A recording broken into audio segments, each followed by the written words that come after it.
Salut tout le monde. Aujourd'hui, j'aimerais parler de quelque chose de vraiment profond, la puissance de la foi et de l'endurance, et comment elles mènent aux récompenses divines. Laissez-moi vous ramener à ces premiers jours où vous avez reçu la lumière du Christ. Vous rappelez-vous comment vous êtes resté fort malgré les combats difficiles, faisant face à la souffrance sans détour. Souvent exposé au public, vous avez enduré insultes et mauvais traitements, mais vous n'étiez jamais seul. Vous avez fait preuve de solidarité envers ceux qui traversaient les mêmes épreuves. Vous avez même témoigné de la compassion envers les prisonniers et accepté la perte de vos biens avec joie. Pourquoi? Parce que vous aviez confiance en un trésor meilleur et éternel. Gardez cette confiance, mes amis, elle apporte une grande récompense. L'endurance est essentielle pour accomplir la volonté de Dieu et obtenir ses promesses. Comme il est écrit, encore un peu de temps, et celui qui doit venir viendra, et il ne tardera pas. Le juste vivra par la foi. Mais si quelqu'un se retire, mon âme ne trouvera pas de plaisir en lui. Nous ne sommes pas de ceux qui se retirent pour se perdre, mais de ceux qui ont la foi pour sauver leur âme. Souvenons-nous des paroles d'Hébreux 10, 36, 39. En effet, vous avez besoin de persévérance, afin qu'après avoir accompli la volonté de Dieu, vous obteniez ce qui vous est promis. Car encore un peu de temps, et celui qui doit venir viendra, et il ne tardera pas. Et mon juste vivra par la foi, mais s'il se retire, mon âme ne prend pas plaisir en lui. Nous ne sommes pas de ceux qui se retirent pour se perdre, mais de ceux qui ont la foi pour sauver leur âme. La foi n'est pas juste un sentiment momentané, c'est un voyage qui dure toute la vie. Il s'agit de rester ferme, même lorsque le monde essaie de vous ébranler. Il s'agit de faire confiance aux promesses de Dieu, même lorsque vous ne pouvez pas voir le chemin qui s'étend devant vous. Alors, mes chers amis, renforçons notre foi et augmentons notre endurance.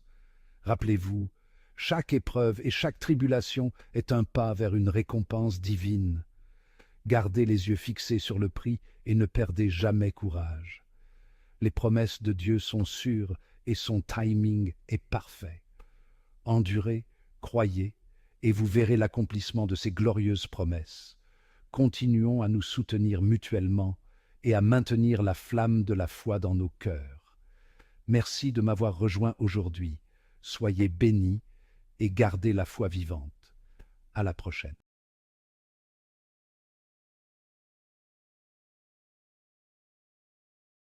En ce temps-là, Jésus disait aux foules, « Il en est du règne de Dieu comme d'un homme qui jette en terre la semence. Nuit et jour, qu'il dorme ou qu'il se lève, la semence germe et grandit, il ne sait comment. D'elle-même, la terre produit d'abord l'herbe, puis l'épi, enfin du blé plein l'épi, et dès que le blé est mûr, il y met la faucille, puisque le temps de la moisson est arrivé. » Il disait encore, « À quoi allons-nous comparer le règne de Dieu? Par quelle parabole pouvons-nous le représenter? Il est comme une graine de moutarde. Quand on la sème en terre, elle est la plus petite de toutes les semences. Mais quand on l'a semée, elle grandit et dépasse toutes les plantes potagères, et elle étend de longues branches, si bien que les oiseaux du ciel peuvent faire leur nid à son ombre. » Par de nombreuses paraboles semblables, Jésus leur annonçait la parole dans la mesure où ils étaient capables de l'entendre. Il ne leur disait rien sans parabole, mais il expliquait tout à ses disciples en particulier.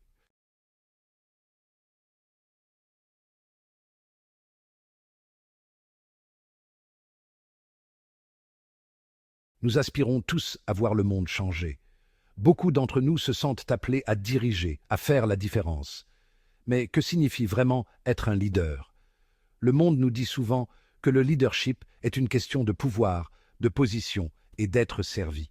Pourtant, Jésus, dans son infinie sagesse, nous offre une perspective radicalement différente.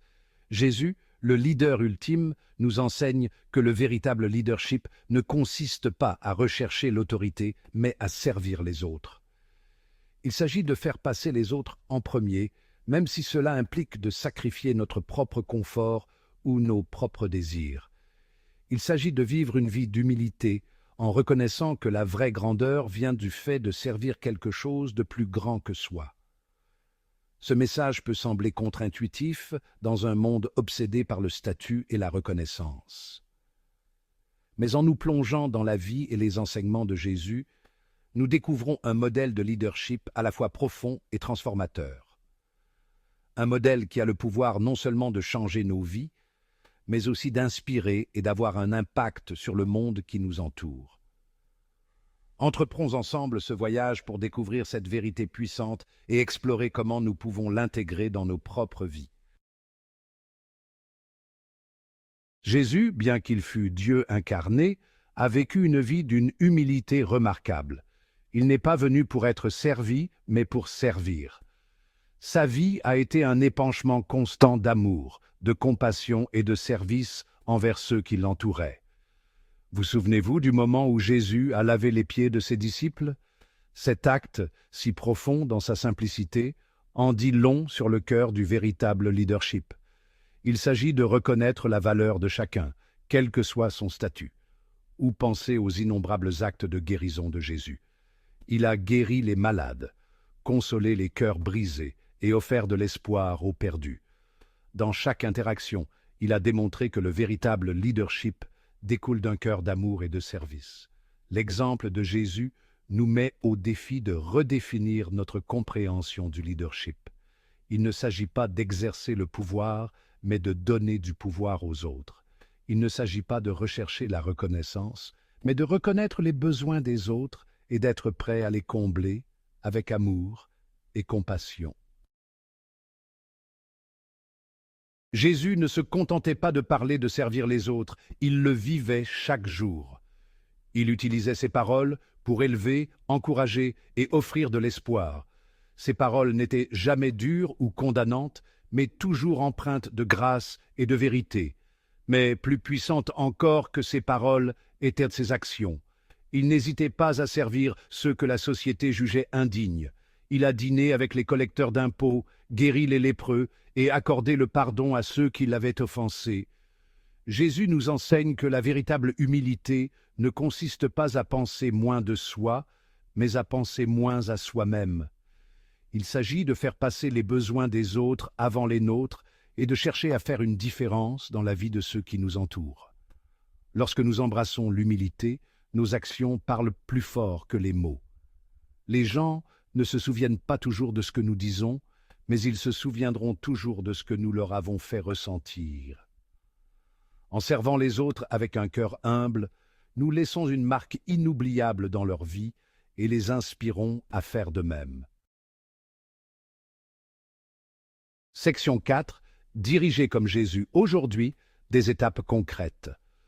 Le modèle de leadership serviteur de Jésus est tout aussi pertinent aujourd'hui qu'il y a 2000 ans. C'est un principe intemporel qui transcende les cultures et les générations. Alors, comment pouvons-nous, dans notre vie quotidienne, diriger comme Jésus? Premièrement, soyez prêts à servir. Recherchez les occasions de donner un coup de main, que ce soit en faisant du bénévolat auprès d'une association caritative locale, en aidant un voisin dans le besoin ou simplement en offrant une oreille attentive à un ami. Deuxièmement, pratiquez l'humilité dans vos interactions avec les autres. Traitez tout le monde avec respect et gentillesse, quelle que soit sa position ou ses origines. Soyez prompt à écouter, lent à parler et lent à vous mettre en colère. Troisièmement, laissez vos actions parler plus fort que vos paroles. Ne vous contentez pas de parler de faire la différence, allez-y et faites-la. Impliquez-vous dans votre communauté, défendez ce en quoi vous croyez et utilisez vos dons et vos talents pour rendre le monde meilleur. Enfin, priez Dieu de vous donner un cœur de serviteur. Demandez-lui de vous ouvrir les yeux sur les besoins qui vous entourent et de vous donner la force et la compassion de les combler. Section 5. Conclusion. Répondre à l'appel. Jésus appelle chacun d'entre nous à une vie de leadership, un leadership caractérisé par l'humilité, le service et l'amour. C'est un appel à avoir un impact sur le monde, non par le pouvoir ou la position, mais par le pouvoir transformateur d'une vie vécue pour les autres. C'est un voyage qui commence par un seul pas. Un pas de foi, un pas d'obéissance, un pas d'amour. En adhérant à ces principes et en nous efforçant de diriger comme Jésus, nous découvrirons la joie et l'épanouissement incroyable que procure une vie remplie de sens.